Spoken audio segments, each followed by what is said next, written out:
So, Chasing Amy is a 1997 American romantic comedy film written and directed by, guess who? Kevin Smith. The central tension revolves around sexuality, sexual history, and evolving friendships. In the third film in Smith's View Askewniverse series, the film was originally inspired by a brief scene from an early movie by a friend of Kevin Smith's in the Genevieve Turner's Go Fish.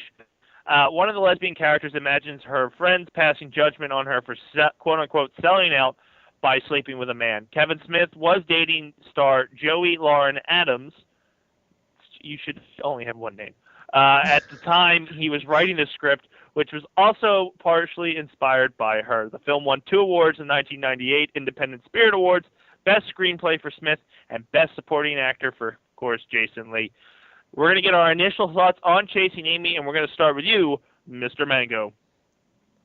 I hate Chasing Amy. Fuck you. I don't want to hate it, but I watched it 3 times now. Over the course of I forget when I originally had first seen it. I think I first seen it in high school, so that would be like around 2002 or so. So over the course of about 10 years, I've seen it 3 times. All 3 times, I struggled to get through with it. I don't like this movie. Top to bottom, the total opposite of Clerks. There's almost nothing about this movie that I like. It's a shame. I really, really want to like it, but fuck, I hate it. Eddie, what were your initial thoughts on Chasing Amy? Well, I saw this movie like about 20 times, and I first saw it back on HBO. It was 1998 or something when the movie was still kind of new, and I thought, oh, pretty cool. I caught it just as the Hooper X scene was going on, and I thought, oh, funny. And then I kept watching it, and I was like, oh, nice. I didn't really know what to think. You know, it was an afternoon. I didn't have anything to do, so I didn't have the attention problem that Tony faced, even though I didn't really relate to the movie. But as a few years later, I got bored one day, and I just decided to. I remember that movie off the top of my head, and I managed to find it. And I was like, oh, okay, cool, let's watch it. And I don't know. I guess it's because I had a few experiences with no, not gay, with a few girls actually, and by then I was a little more seasoned in the whole relationship kind of thing. So it really struck a chord with me. But the literature on top, I'll tell you later. So initial reaction, really good. Cool. Let's give you some facts about the movie Chasing Amy. Obviously, it was directed and written by Kevin Smith, produced by Scott Mosier, and it stars Ben Affleck, Joey Lauren Adams, Jason Lee, and of course Jason Mewes and Kevin Smith make their Jay and Silent Bob appearance in Kevin Smith's movie. The music was by David Perner, cinematography was by David Klein, and it was edited by both Kevin Smith and Scott Mosier. Production company was View Askew Productions in partner with Miramax Films, distributed by Buena Vista Pictures, and the release date was April 4th, 1997. The runtime is 113 minutes, and the budget, much like Clerks, was very low. Not as low as Clerks, but the budget was $250,000, and the box office grossed $12 million. So, like Eddie had said earlier in our previous videos, the lower the budget, the better Kevin Smith seems to do. As always, we're going to talk about the cast. So, obviously, Ben Affleck, Joey Lauren Adams, and Jason Lee are the main 3 characters in this film. There are of course, the Jay and Silent Bob scene with them. There's an appearance by Matt Damon, Casey Affleck, Brian O'Halloran, and even uncredited Joe Quesada is in this movie. So when it comes to casting, we'll start with you, Tony. What were your thoughts on Chasing Amy's casting? This is, unfortunately, a movie where anybody who could have really made this movie stand out didn't get a chance to. Jason Lee would have been fantastic, but this is Banky's character is Brody Light, and he doesn't really have that much room to do his thing. I actually like Ben Affleck, but I don't like him in this movie because his character is so wooden. Joey Lauren Adams, she does the best part out of everybody here, except for maybe what's his name, who plays Hooper X. The 2 of them are the highlights, but they're not good enough to save the movie.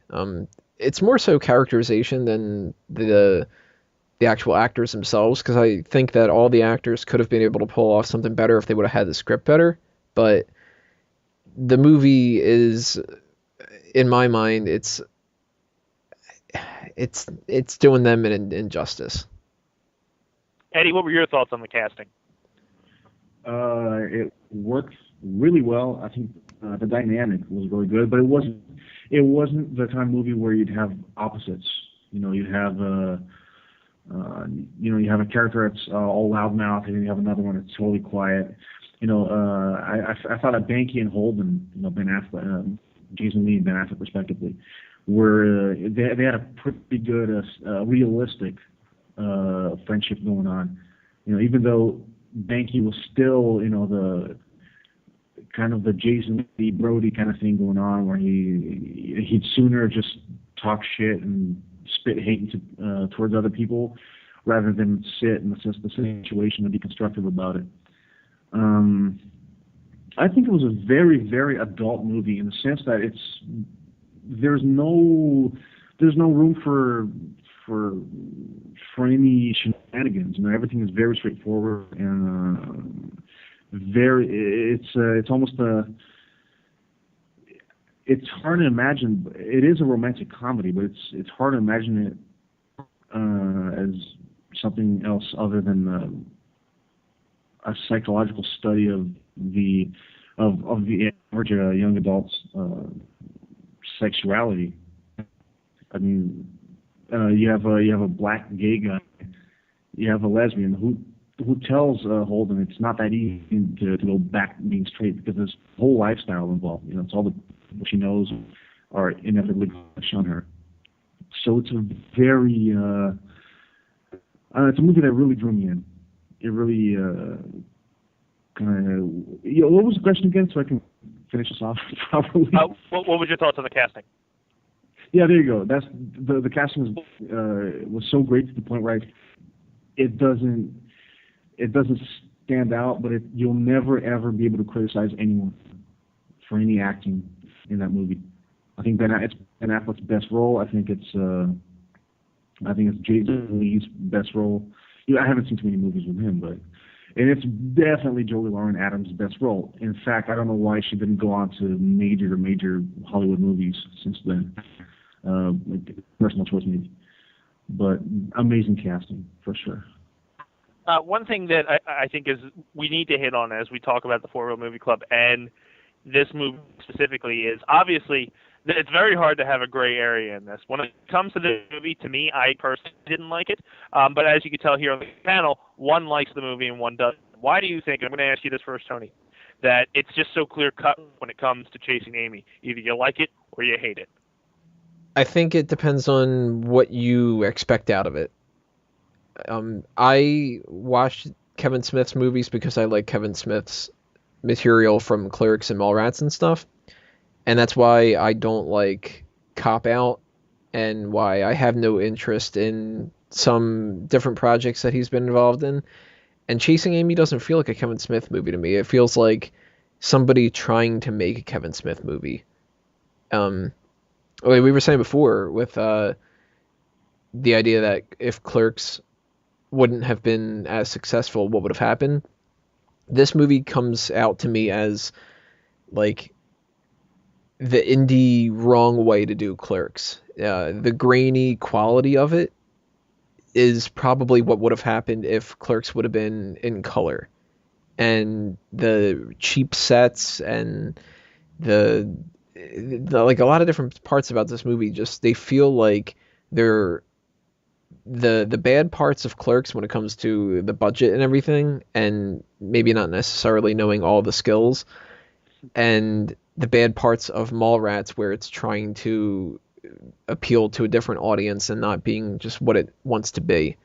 So it's not what I'm going for when I'm going for Clerks and Mallrats and stuff. It's more so if I would have been going out on a date with somebody and she drugged me to a romantic comedy, I probably would have wanted to see this movie because it would have been like, well, that might be kind of funny because they're talking about shit that seems kind of funny in the trailer. But then it would have been like, that was kind of a waste. If this would have been the first movie I would have seen of Kevin Smith, I wouldn't have watched anything else he would have done. Eddie, why do you think it's so clear-cut? Either you hate this movie or you like this movie? I think it really depends on what people have experienced in their own lives as far as relationships go. Like I have had good friends in get mixed up in a love triangle, and I've been in love triangles, so it really talks to me on a personal level. So in that aspect, I'm really biased. If I remember when I watched it back in '98 or '99, I don't know. I didn't fall in love with the movie, but I liked it. And I guess because there was a little bit of this and that, and a little games here and there. Like I love the dialogue between Banky and Hoops for X, where he's like, no, like you're kidding me. Like Archie is not fucking Mr. Weatherby. That kind of stuff is the Kevin Smith watermark is definitely on there. But I don't know. I guess sometimes you dig something, sometimes you don't. Sometimes it means something to someone, sometimes it doesn't. It's Chasing Amy. Honestly, I didn't even know Chasing Amy was that black and white, because I don't know too many people who have watched Chasing Amy, and the few people who have watched Chasing Amy love it that I know of. So it'll be a mystery. It's like that Mallrats thing, whether it do so well with the cult following much after its release. I can't answer that for sure. One of the big themes when it comes to Chasing Amy is, of course, the sexuality. With the lead lady would be lesbian when he first meets her, and then, of course, we get into questioning Banky's sexuality, and it just completely explodes in their face. When it comes to confronting this head-on, do you think Kevin Smith was the right guy to write for this? Do you think that the sexuality was it made it a little awkward to watch? And we'll start with you, Tony. How do you feel about that being the overall theme of this movie? That doesn't hurt the movie. The polarizing thing about this, I think, is the fact that the two main things going on in the movie are polarizing. There's no cohesion between the discussion of whether or not the relationship stuff is the right way to go about stuff or whatever, and then this like wacky comic book stuff. Like the worlds don't mesh together in my mind. And Smith has proven himself multiple times that he knows the comic book stuff. I mean, he's gotten Ethan Suplee's character in the convention stuff is exactly what you will see a guy be like at a convention. And he also really knows this stuff when it comes to the relationship aspects of things. There's discussions in every one of his movies where they are incredibly realistic and they don't bullshit around some different topics. This movie does a really good job of showing that it's not as simple as she's a lesbian, she finds this guy, they meet, they fall in love, the end, and she's not a lesbian anymore. Like if it's like some kind of a sin or something. But it's also not straight cut as, well, she's a lesbian, so that's why they never get together. He knows what he's talking about, and he does a good job at that. It's just the movie falls apart when they try to merge them together.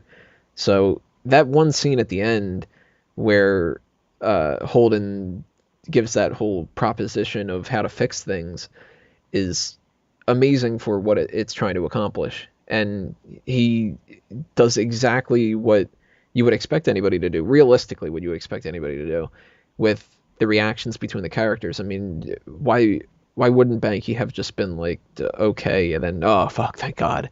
And why wouldn't Gwen in the movie just, no, this is not a good idea and whatever? Smith is able to stay true to what the situation would be in real life.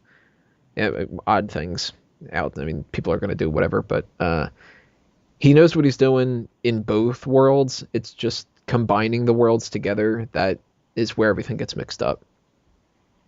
Eddie, what are your thoughts on the overtone of the sexuality as the main theme for this film? I don't see so much of a sexual overtone for the movie as much as just relationship frustration, just trying to make things work with someone that's amazing, and then no matter, and you think everything's going to work out because, when a couple starts out, they're in love and everything is great and it's going to be easy. For Holden, it seems that way, but for oh dear God, what is her name in the movie? Alyssa. For Alyssa, she had seen some stuff and she had done some stuff, and she knew it wasn't going to be that simple. That's why she's so resistant to it in the first place. But when they are together, it's really about trying to make it work. I think the only sexual situation of note is that you have a gay black man in the movie who has to act like he's all like angry at the white man for keeping the brother down, and they're trying to make everybody white in Star Wars and stuff like that. And I think that was a very interesting portrayal, I think, of a character where he acts as a tough guy, and then he's actually this big gay black guy who's just merry and jolly. He means none of that stuff. And I don't know if it comes off as really as a stronger overtone than just being a romantic comedy that actually works and is actually serious, and it can be called a comedy because it actually makes you laugh. It's not a chick flick romantic comedy. So I don't know. Then again, I don't know. I see a lot of movies trying to carry sex with as a main theme, and it just doesn't really seem like it to me. I don't think there's too much, if any significant sexuality in Chasing Amy, other than gay or straight. One other thing I'd like to talk about when it comes to this movie is the Jay and Silent Bob scene. Obviously, the running theme is that Ben Affleck's character and Jason Lee's character have developed a comic based off of Jay and Silent Bob, which is Blunt Man and Chronic, and they come to collect their royalties. The one thing that I noticed about this film, and in watching all four of these, this is the most that Silent Bob speaks. When it comes to the Silent Bob character, and I'll start with you on this one, Eddie, do you feel that he overtalked, or was it just enough because of the type of movie he was in? No, dude, his advice was gold. That is the best monologue Silent Bob has ever done. Well, I think it's the only monologue because everything else is always like just one sentence or something. But honestly, that particular part of the film, first of all, you see Jay and Silent Bob, again, not as slapstick, goof, kind of comic relief goofballs from Mallrats, but you see these two guys who are they're just there, and they're just hanging out and being all vulgar because that's what they know. So it's kind of a relief to see Jay and Silent Bob like that, being real. And actually, what Silent Bob says is really, really. I think anyone who's been in a relationship where the girl had a lot more experience, be it sexual or just had more boyfriends, they can really. I think people can really relate to it. It's like you will be scared, you will not know what to do if you're not secure. If you're not really sure of yourself, if you're not really secure of yourself, you're gonna end up doing what he did. You'll either do what Holden tried to do with Alyssa and Banky, or you'll end up doing what Silent Bob did, and just push her away. So it's kind of I don't know, if for some reason you can't get the kind of advice from your dad or an older brother or a friend who's a little wiser than yourself, and I think that monologue is absolutely gold. Tony, what were your feelings on Jay and Silent Bob's inclusion into the movie, and more specifically Bob's longer lines compared to most other films? I think that scene kind of sums up what I don't like about the movie. I wanted to see more Silent Bob and more Jay being Jay and Silent Bob. And in this movie, everything is turned around. It's Jay has some funny lines in it, and the advice is solid. I mean, I don't think that you can argue against that, but it's instead of Jay being really funny and Bob having one insightful, funny line, it's Bob waxing poetic about things that aren't funny and Jay just kind of being there. It's sort of like saps the humor out of everything. It's like even Jay and Silent Bob can't joke around in this movie. They got to just talk about love. They got to talk, and I mean, romantic movies and stuff too. Time Traveler's Wife almost made me cry, and it's something that a lot of chicks would love, and a lot of dudes would be like, "That's a chick flick" or whatever. So it's not that it's like just the theme that I don't like about this movie. It's that there's no humor to it in a lot of different scenes. Like this could be a movie where the basic idea is like a half an hour great discussion with a lot of different jokes, and Dante and Randall are talking about it, or uh, Brody and TS are talking about it, or whatever the case may be. But in this movie, for some reason, everything was taken so seriously, and the jokes that do come out of it are sort of like half-assed and put off the side. It's like, well, we can joke about that to make this a little bit lighter of a scene, but we got to hammer down that point. So Silent Bob doesn't get that one line of making sure that everything has been clarified like he does in Clerks. He just beats you over the head with the message of the movie. So that's actually a great indicator of what I don't like about it. It's you take a good idea and the execution is what is a shame. Lastly, we've gone through the movie. We've run down the tones, the suggested features, the cast, and all that. Now it's time to get our final thoughts, the high points, the low points, and what we would rate it on a 1 to 10. Eddie, we'll start with you. What is your high point, low point, and on a scale of 1 to 10 for Chasing Amy?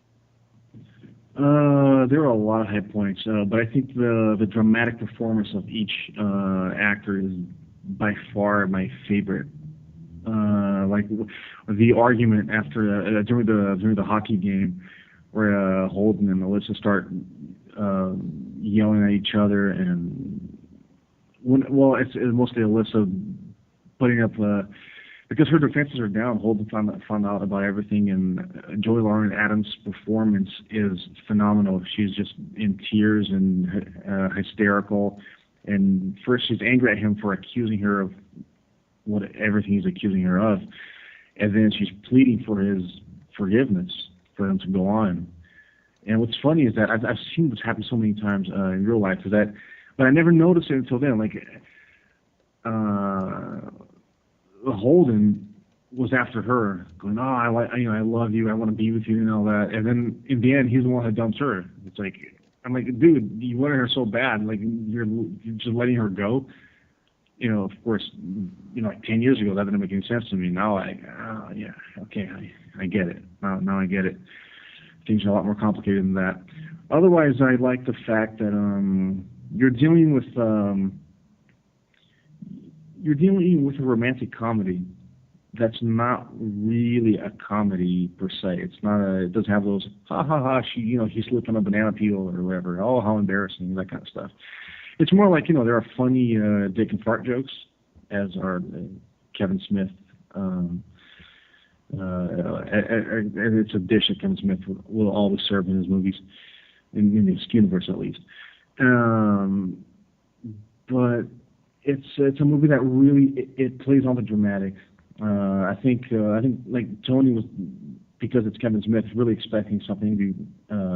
Expecting this to be really funny and just a lot more comical, but I see this as a true dramatic movie,